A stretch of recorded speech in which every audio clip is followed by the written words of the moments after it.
talvez esse vídeo ajude alguém, até mesmo algum pastor que esteja passando pelo que eu passei e está procurando uma resposta, está procurando uma saída.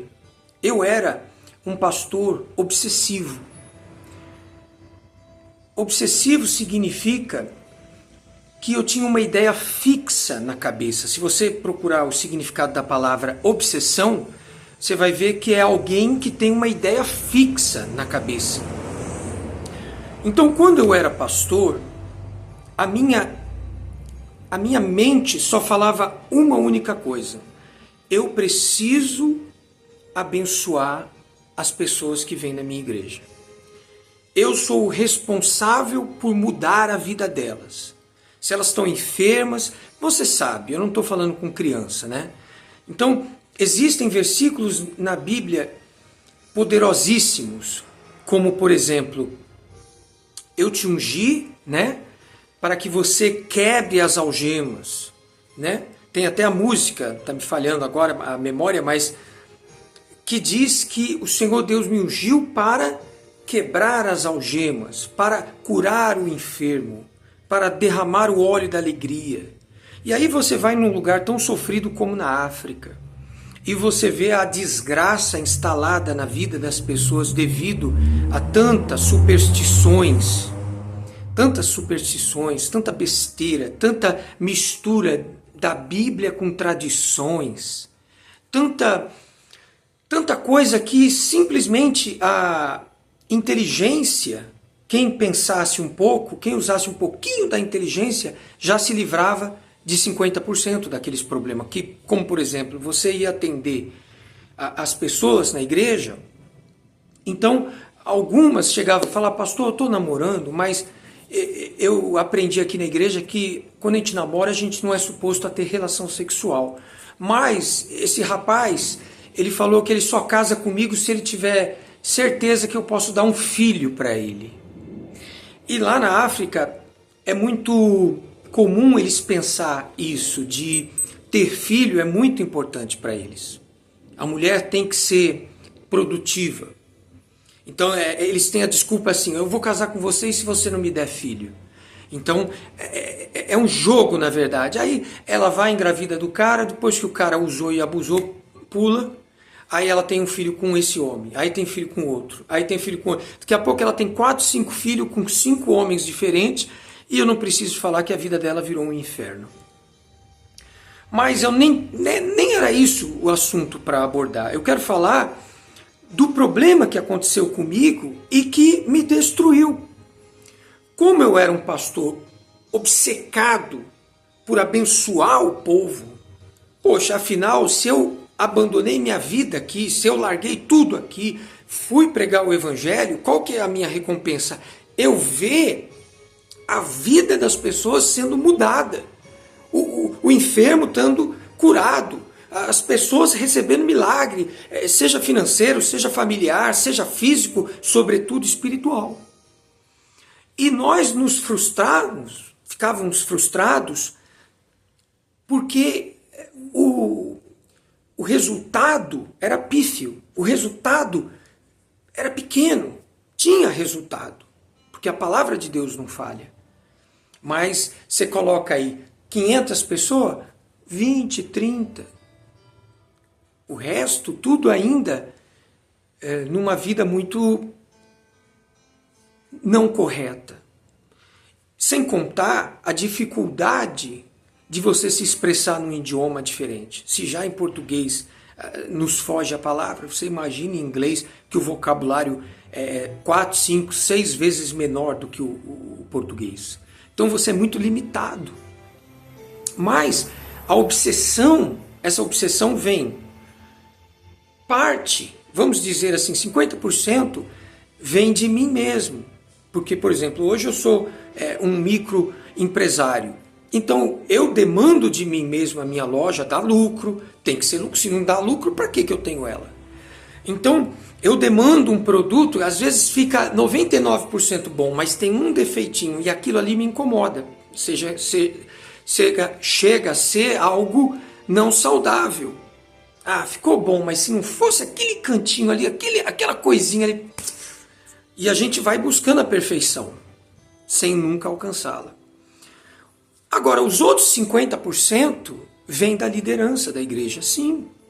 Porque eu penso que hoje é um pouco melhor, mas há 15, 20 anos atrás, a pressão sobre os pastores de trazer um resultado, e repito, não é, na maioria das vezes não era financeiro. Havia uns ou outros que prestava mais atenção no financeiro, mas o resultado era, sua igreja tem que estar cheia, você tem que ter obreiro, você tem que levantar discípulo, tem que fazer pastor, o povo tem que estar convertido, tem que estar batizado nas águas, e isso tudo é um desafio enorme, e não pode ser feito overnight, que significa, não pode ser feito do dia para a noite, leva tempo, dá trabalho. Jesus levou 3 anos e meio com os discípulos, e lá no finalzinho, Jesus falando, o Pai é isso, o Pai é aquilo. Filipe, que era um dos discípulos, meio que fadigado de ouvir Jesus falando, o Pai faz isso, o Pai vos ama, o Pai... Filipe falou, mostra-nos o Pai, e isso nos basta. Quer dizer, Jesus, eu quero é ver. E Jesus falou, como assim, Filipe? Você não tem me visto, quem vê a mim vê ao Pai. Então, a gente vê que a conversão é algo seríssimo e que leva muito tempo e que é preciso da parte do pastor muito empenho, muita cobrança de si mesmo, como se fosse degraus, ele pregando e ensinando. Pessoal, semana passada a gente falou sobre isso, quem lembra? Hoje a gente vai evoluir, hoje a gente vai falar sobre, e você vai crescendo a fé das pessoas, as pessoas vão amadurecendo, as pessoas, eu lembro que na Sexta-feira Santa, na África, nós tínhamos uma vigília durante o dia, começava às 9 da manhã e ia até às 3 da tarde.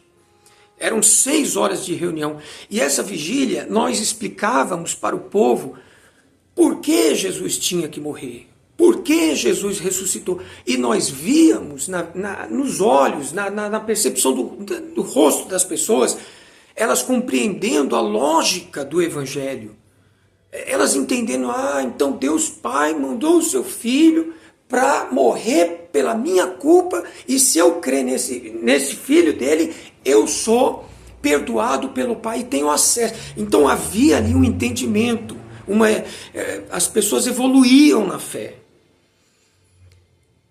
Mas o que nos destruiu foi a falta de equilíbrio. Você pode ter o melhor remédio do mundo, mas se você tomá-lo em excesso, aquilo vira um veneno. Então, quando você quer muito, você vai com muita sede ao pote, você quer muito, eu quero muito, não, tem que arrebentar, tem que ser mais, não, tem testemunho, tem 99 pessoas abençoadas, mas falta essa uma. O que acontece? Esse desequilíbrio te destrói lá na frente. É como se você fosse fazer uma corrida, e essa corrida, vamos dizer que é 1000 metros, só que você sai com tudo. Quando você chega nos 300, 400 metros, você já está sem ar. Você não consegue chegar no final. Aquele que saiu moderado, equilibrado, ele vai chegar nos 1000 metros. E você que saiu na frente arrebentando, lá nos 500 metros, você já não consegue mais dar um passo. Foi isso que aconteceu comigo, por causa de uma obsessão. Em partes, culpa minha. Em partes, falta de equilíbrio da liderança. Eu espero que hoje a liderança tenha corrigido isso. Sim, é necessário cobrar dos pastores, tem que evoluir, tem que crescer, o povo tem que ser abençoado, mas ao mesmo tempo a gente tem que permitir que a vontade de Deus seja feita na velocidade dele. Então a nossa preocupação tem que ser em apresentar uma reunião boa, com qualidade, com lógica. Infelizmente, desgraçadamente, alguns, hoje em dia, você vai assistir a reunião, não tem começo, não tem meio, não tem fim. É uma mistura, às vezes é só recado, às vezes ele cumpre ali o que o bispo determinou, fala sobre isso, mas não passa espírito. Só quando você assiste a reunião das principais catedrais, você capta o espírito da mensagem. Então,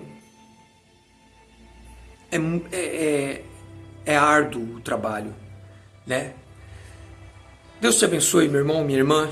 Se você está passando por isso, se você está frustrado porque você quer ver o seu ministério explodindo, busque a Deus, busque equilíbrio, peça para Deus fazer a vontade dele e peça e controle-se. O Espírito Santo tem o que? O domínio próprio, né? Porque eu cheguei a um ponto que eu falei para Deus, é tudo ou nada. Essa mania que nós temos de falar é tudo ou nada. Eu falei, é tudo ou nada, Senhor. Ou o Senhor muda aqui a situação, ou eu vou pular fora. E eu pulei fora. Então, eu sinto falta de pregar o Evangelho. Eu amo a palavra de Deus, como vocês devem imaginar. Eu gosto, eu gravo esses vídeos. Eu não sou monetizado no canal, não estou nem aí para seguidor, para joinha. Eu amo falar da palavra de Deus. Mas eu saí da obra porque a obsessão sempre queria chover hoje, a igreja está vazia. Aquilo me frustrava. E não ajuda o seu líder ligar para você e perguntar como foi aí hoje, quantas pessoas, isso e aquilo. E ficar botando pressão, vamos lá. E às vezes te dou 2 meses, te dou 3 meses, se não mudar lá, você vai ver. Isso não é de Deus. Isso não é de Deus, isso não é do Espírito. Deus te abençoe e um abraço.